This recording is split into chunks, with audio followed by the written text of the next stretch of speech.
Hello, this is me giving my elbow hello because we're social distancing. In my last video, I gave you a high five. In my previous one, I gave you the 60s peace sign. So, which one will catch on in future? Who knows? Who knows? Right, this is my third video in this sequence of workshops, cluster sketching and writing. And this is to encourage creative writing from any subject that you wish to choose. In this particular sequence, we looked at the subject of coasts and waters. And from that, we looked at clustering ideas, and then we looked at sketching ideas. And now we're looking at writing these thoughts down. So what we're trying to do is, we're trying to take our thoughts from our head, we're trying to filter them through our hearts, through our soul, into our fingertips, into our pen, and onto the page. This is the sequence that we're hoping we're going to follow. So, what we're looking at is something called free writing. Now, free writing is a methodology of putting down your thoughts. I'll give you the guidelines. This is the guidelines for free writing. So what we're doing here is, once you write, you don't stop to think. Just write whatever comes into your head. Don't bother about spelling, grammar, layout, repetition or whatever. Don't bother about that. You're switching off your internal editor. Now the reason you're doing that is, you've always got a wee man or a wee woman on your shoulder who's saying to you, don't do that, don't write it like that. That's wrong, that's not a very good idea, that punctuation's wrong, you've already repeated that, you're doing the same thing again. So you want to make sure that you're switching that character off, you're giving them their books for the day. This method will reveal things that you're not aware of. This method will reveal things that you're not aware of, because your subconscious stores a lot of things. So that is something that you want to unearth if you can. And the final thing, write about anything you've heard, seen, all your usual century stuff. That's what you want to do. So with these videos, if you stop your video, if you pause your video, you'll be able to see some of these sheets I'm holding up, or slides. I'll kid on their slides. They're electronic slides that aren't electronic. That's what they are. So for free flow, this is how I suggest you start now. Just a little aside, you'll notice I'm using yellow paper. I always use yellow paper. They say that the yellow is conducive towards creativity. I don't know if it is or not, but I like to think it is. Colours affect our mood, don't they? They affect how we feel. So what I'm suggesting is you write down in black. You write down what I've got written there in black. When I think of coasts and waters, I think of the time so that's it's like stabilisers on a bike for someone who can't go a bike. You put the stabilisers on it, they help you balance till you eventually find your own way of doing it. With writing, this is like stabilisers for writing, that's the metaphor I'll use. And what that's doing is, it's helping you find your voice, but you're not being constricted by the editor that keeps telling you things aren't right and you're not very good. Get rid of that person. You've no time for that person. So you'll see the block of text below that is my free writing. Now, it doesn't matter that you can't read this at the moment, because I want you to just look at the form. It's shapeless. It's just a big splodge of text. Handwritten, quickly, not very legible, not very clear, not bothered about punctuation or repetition or anything like that. All you're doing is putting down your ideas. Now, if you're free writing, you'll perhaps do this in 3 or 4 sheets. Some people can only manage half a sheet. Some people could write a book with free writing. Everybody's different, and that's one of the beauties of creative writing. We're all different, and the way we approach it is different. So that's fine.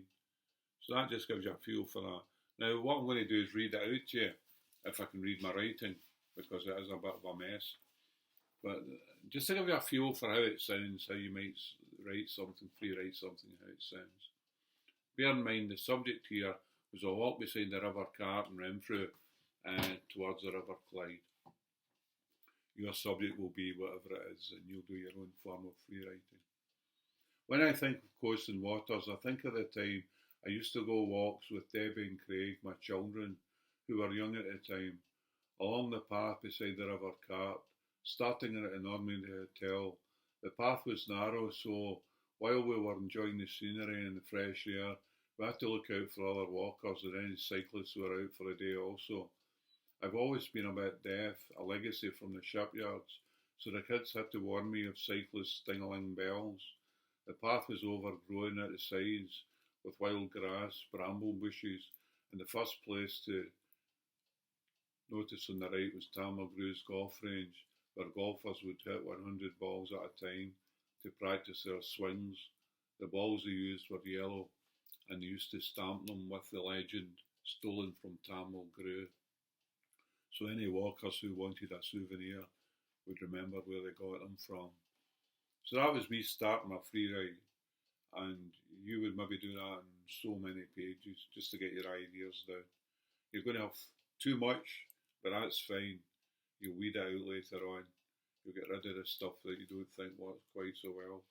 And this will then form the basis for either a poem or a short story or an article or whatever you wanted to do.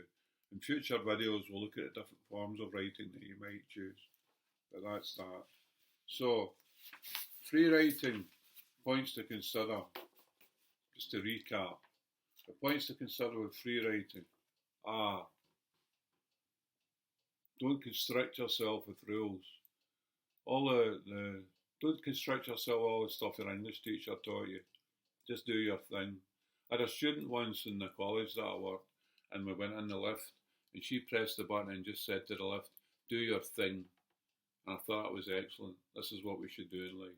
Do our thing, whatever that may be. Think about how you got interested in experience and how you felt after it happened.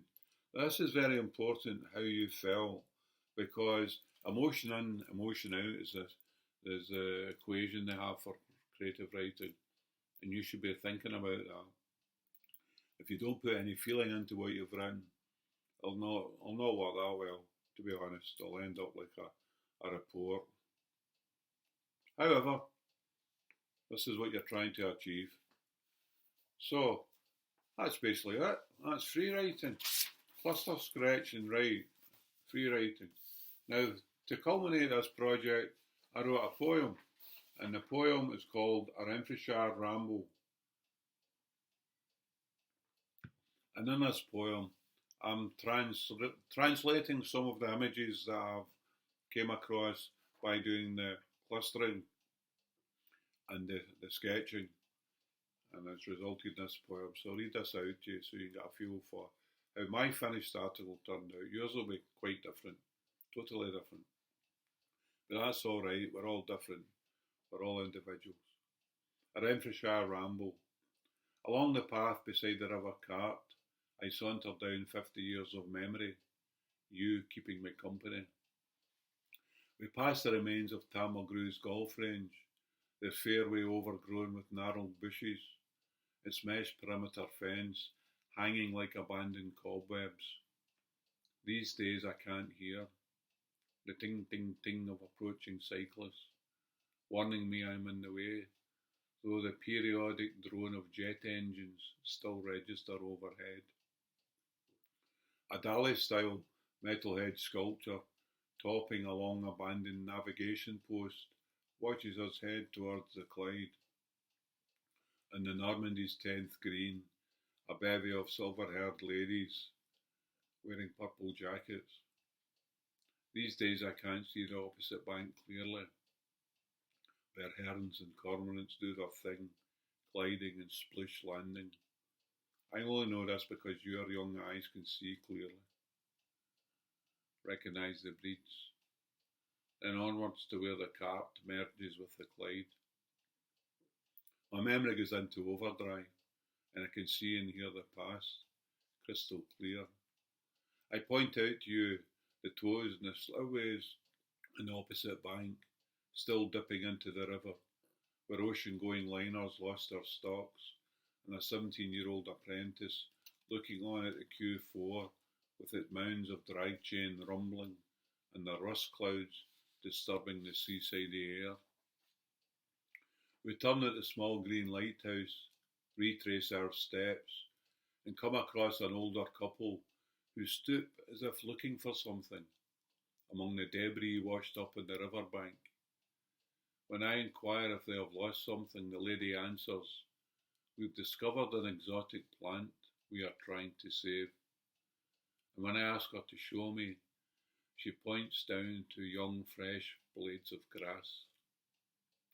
She explains that they don't get a chance to flourish because of the trash the tide brings in. So, it seems, young grass is her exotic plant. I tell her, "Good job," and we leave them to it, making our way to our own destinations.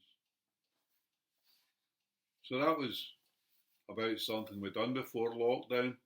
We went for a walk before lockdown. During lockdown, you go for your daily walk. You might want to write about something there. Or you might want to plumb your memory and mine for nuggets of gold regarding perhaps one of your favourite walks that you go with somebody, or you went with people that you know, your family, or maybe it's a walk of solitude, or places you visit. I've chosen the theme of coasts and waters because that was something that Visit Scotland were looking at doing at one point. But you can choose any theme you want. For example, you could have sport and perhaps write about swimming. If I wrote about swimming, I could write about going to the Scotland Sports Centre. I could write about the Lagoon Centre in Paisley. I could write about Gourock outside swimming pool, or anywhere you go swimming. You can write about any subject at all. So I'll leave it at that. I'll say thank you for watching.